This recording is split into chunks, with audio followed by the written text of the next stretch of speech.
Welcome to my channel Piyali's magic foods. আরও একটি নতুন রেসিপিতে আপনাদের সকলকে স্বাগত জানাই। আজকে একেবারে নতুন ধরনের একটা ইভিনিং স্ন্যাক্স বা টিফিন রেসিপি আপনাদের সাথে শেয়ার করব।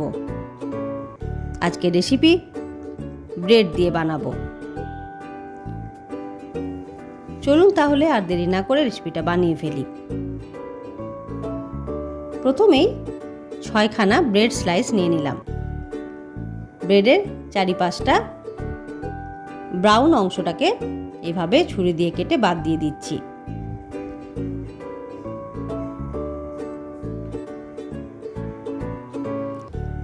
সমস্তটা বাদ দিয়ে দেওয়ার পরে, এজেসগুলো কেটে নেওয়ার পরে একটি বোলের মধ্যে নিয়ে নিলাম 1 টেবিল চামচের মতো আটা।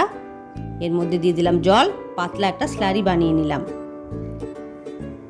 এরপর দুটো করে ব্রেড স্লাইসের মাঝে একটা করে চিজ স্লাইস দিয়ে দিলাম। আটার স্লারির মধ্যে ডুবিয়ে তারপর সেমাই বা ভার্মিসেলির মধ্যে কোট করে রেখে দিলাম একপাশে।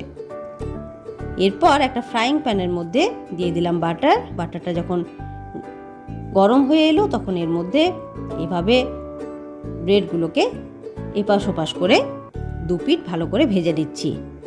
এই সময় গ্যাসের ফ্লেম কিন্তু লো টু মিডিয়াম হিটে থাকবে, কখনোই হাই হিটে এটা করবেন না। তাহলে কি হবে, ওপর থেকে পুড়ে যাবে ভার্মিসেলিগুলো আর ভেতর থেকে কিন্তু কাঁচা থেকে যাবে। খুব ধীরে ধীরে বেশ খানিকক্ষণ ধরে দুই পিঠ ভালো করে ভেজে নিলাম। ভেজে নিয়ে প্লেটের মধ্যে রেখে দিলাম।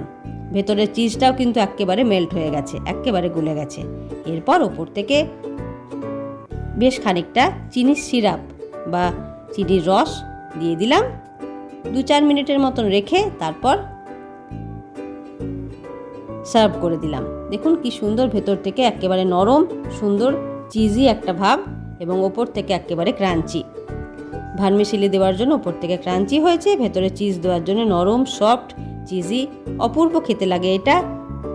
ওপর থেকে চিনি সিরাপ স্প্রেড করার জন্য খুবই নরম সফট হয় এবং বেশ মিষ্টি মিষ্টি লাগে। এটা হচ্ছে ব্রেড কুনাফা। এটা যে কোনো ধরনের ইভিনিং স্ন্যাক্সে বা টিফিনে অবশ্যই কিন্তু বাচ্চাদেরকে বানিয়ে দিতে পারেন। বাচ্চা কেন, বড়রাও কিন্তু এটা খেতে খুবই পছন্দ করবে।